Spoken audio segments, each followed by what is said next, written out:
The house always wins. You've heard that 1,000 times. But here's the part nobody tells you. Most casino owners don't actually want you to lose. They want you to almost win. Forever. Because a gambler who loses everything in one night walks out the door and never comes back.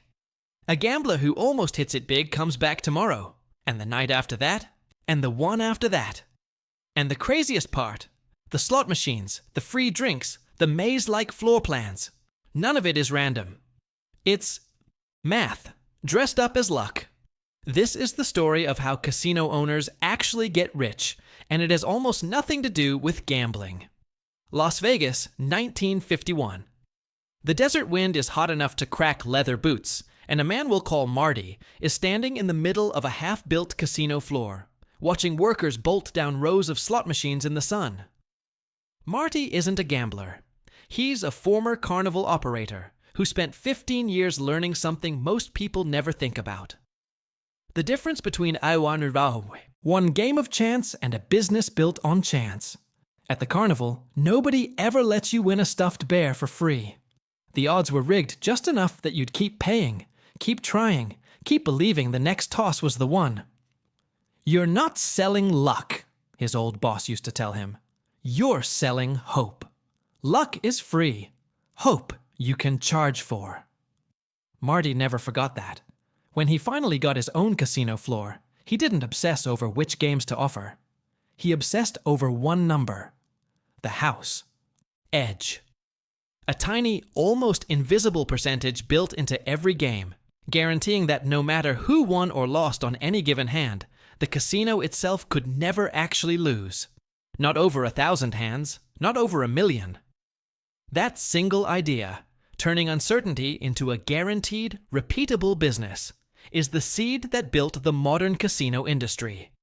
Everything else, the chandeliers, the free buffets, the marble floors, was just packaging.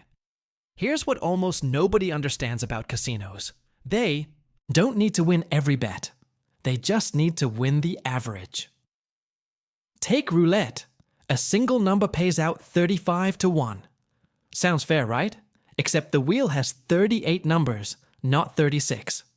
Those two extra green slots, the 0 and 00, are where the entire profit lives. On paper, that's a house edge of about 5.126%. 5% doesn't sound like much. But run that number across a table that processes hundreds of spins a night, thousands of dollars an hour, every single day of the year, and 5% becomes a mathematical certainty. Not a hope, not a strategy, a guarantee, the same way a grocery store guarantees a margin on every carton of milk. We're not gambling. One longtime casino executive type figure liked to joke to new hires. The players gamble. We do inventory management. This is why casinos will comp you a free steak dinner, a suite upstairs, even a private jet pickup without blinking. They already know, mathematically, what your average losses will be over a weekend. The free steak isn't generosity. It's a marketing cost, calculated down to the decimal, subtracted from an already guaranteed profit. And it scales in ways most industries can't touch. A restaurant has to cook a meal to sell it. A casino sells the same roulette wheel 10,000 times a day, with zero manufacturing cost per transaction. Every spin is pure margin stacked on pure margin. But table games, believe it or not, were never the real moneymaker. That title belongs to something far quieter, humming in rows across the casino floor, the slot machine. By the 1980s, slots had overtaken every table game combined, generating well over 2/3 of a typical casino's gambling revenue. Why? Because a slot machine doesn't need a dealer, doesn't need breaks, doesn't get tired, and never makes a mistake in the house's favor. It just sits there, running the math, hour after hour, at a house edge that can range anywhere from 2% to a brutal 15%, depending on how the machine is configured. And configuration is the quiet genius of it. Casinos can dial a machine's payout percentage up or down like a thermostat, tuning the exact amount of hope they're willing to sell that week. Too generous, and margins shrink. Too stingy, and players feel it. Some unconscious part of the brain senses when the near misses stop feeling close, and they wander off to a different machine. This is the first real lesson in how casino owners get rich. Not by beating you in a single hand, but by owning the room, the odds, and the average outcome of every hand played inside it forever. But math alone doesn't build billion-dollar fortunes. For that, you need something colder and far more calculated. By the 1970s, casino owners had figured out something table games and slot floors could never fully deliver on their own. Real fortunes don't come from thousands of small bettors. They come from a handful of enormous ones. In the industry, they're called whales, high net worth gamblers, willing to bet hundreds of thousands, sometimes millions, in a single sitting. And casinos don't wait for whales to walk through the door. They hunt them. Private jets, personal hosts on call 24 hours a day, suites larger than most people's houses. One executive described the strategy bluntly to a junior colleague. "We're not running a hotel. We're running a relationship business. The room is free. The jet is free. Everything is free until it isn't." The economics here are almost absurd. A single elite host might manage relationships with only 15 or 20 whale clients, but those clients alone can generate more annual revenue than an entire wing of slot machines. One legendary high-stakes weekend could net a casino more than an average property makes from ordinary tourists in an entire month. The risk, of course, is real. Whales can occasionally win big, and a casino might eat a multi-million-dollar loss in a single terrible night. But this is where the house edge becomes less like a coin flip and more like an insurance actuary's spreadsheet. Casinos don't fear one bad night. They fear patterns. And over a long enough relationship, the math always regresses back toward the house.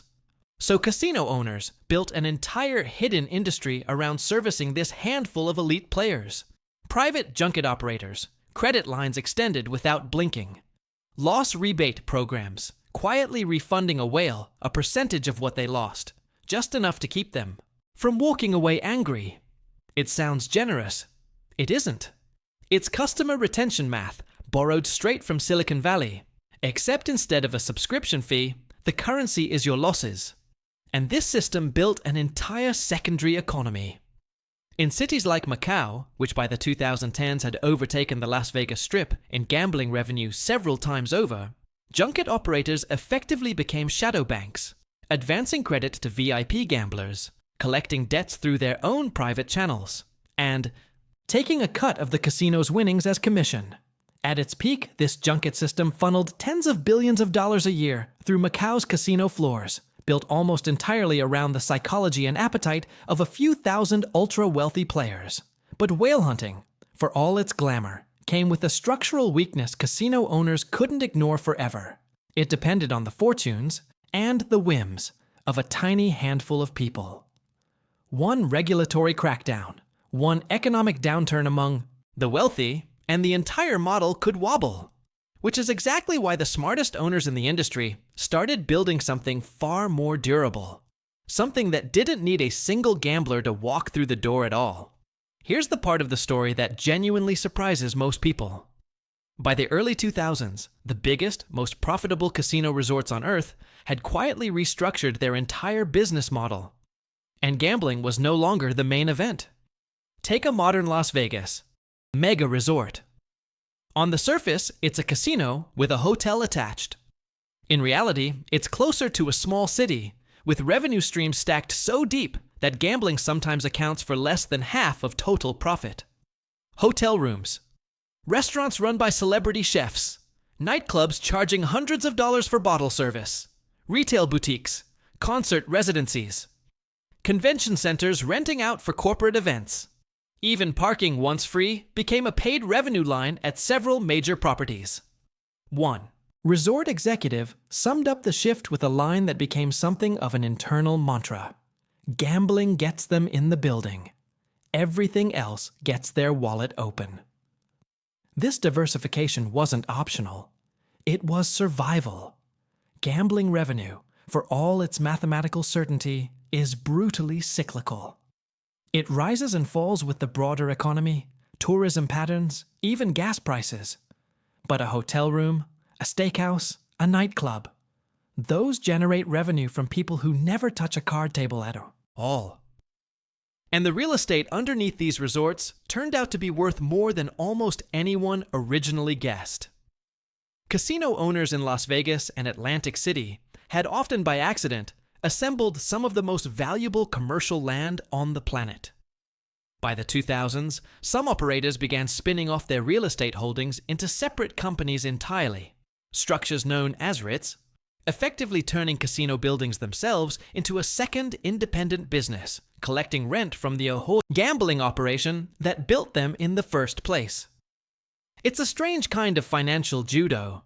The casino pays rent to a company the casino owner also controls, and both entities book profit on the same square footage.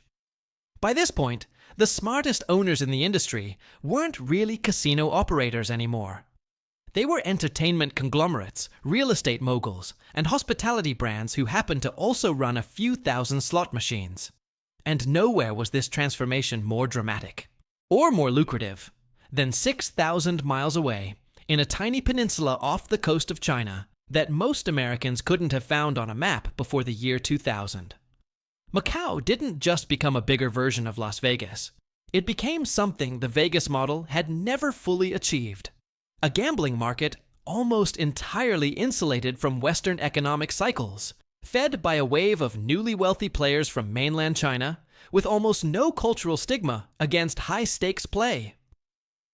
By 2013, Macau's gambling revenue had grown to roughly 7 times that of the entire Las Vegas Strip. 7 times. A single VIP gaming room in Macau could, on a good month, out-earn an entire mid-sized casino back in Nevada. Owners who had bet early on Macau, securing one of only a handful of gaming concessions the Chinese government granted in the early 2000s, found themselves sitting on fortunes that dwarfed anything the old Vegas mob-era casinos had ever imagined. This was the auge, the absolute peak. Billions in SD, annual profit, real estate empires stacked on top of gambling empires, VIP rooms generating more cash in a weekend than most companies make in a year. And like almost every peak in this story, it was about to run headfirst into a wall nobody in the boardroom saw coming. 2014. Macau's gambling revenue had been climbing for a decade straight, seemingly immune to gravity. Casino owners were pouring billions into new resorts, each one bigger and gaudier than the last, betting the growth would simply continue forever. It didn't.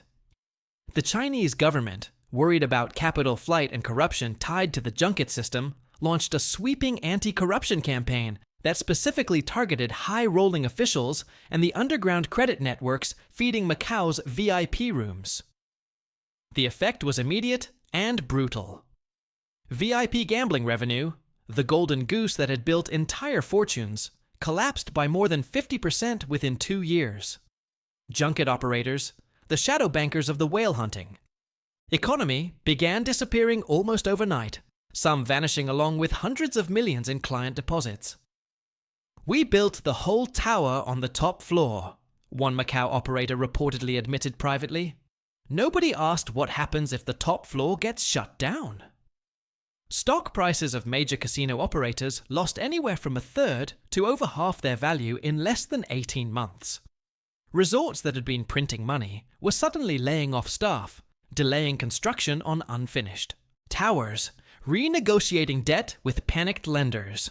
And then, just as Macau began clawing its way back through the late 2010s, a second, far bigger blow landed. In 2020, the entire global gambling industry, Vegas, Macau, Atlantic City, everywhere, simply stopped. Casino floors that ran 24 hours a day, 7 days a week for decades, sat completely dark for months. Properties that had leveraged themselves to the hilt during the boom years, betting on infinite growth, suddenly found themselves burning through cash reserves with zero incoming revenue and enormous fixed costs. Payroll, debt service, maintenance on buildings the size of small airports. Some operators didn't survive.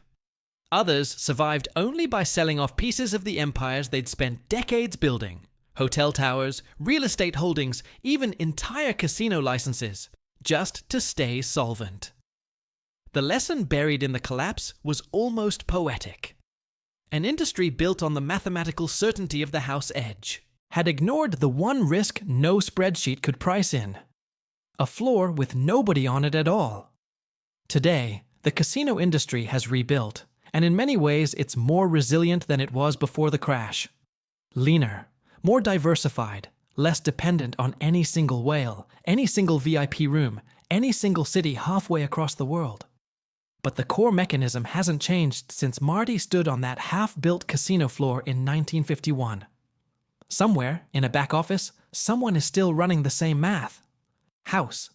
Edge, average outcome, guaranteed margin, packaged as hope and sold one spin at a time. The players change. The games change. The chandeliers get bigger. But the number underneath it all stays exactly the same. Small enough that you barely notice it, and certain enough that, over enough hands, it never loses. So here's the question worth sitting with. If the house always wins, mathematically, by design, every single time, why do we keep calling it gambling? Maybe because the casino was never really selling games of chance. Marty's old boss had it right from the very beginning. Luck is free. Hope you can charge for. And somewhere in Las Vegas or Macau tonight, the lights are on, the wheels are spinning, and someone is buying exactly that. If you found this one interesting, let us know in the comments which industry's business model you want Valence to break down next. And if you haven't already, stick around. There's a lot more where this came from.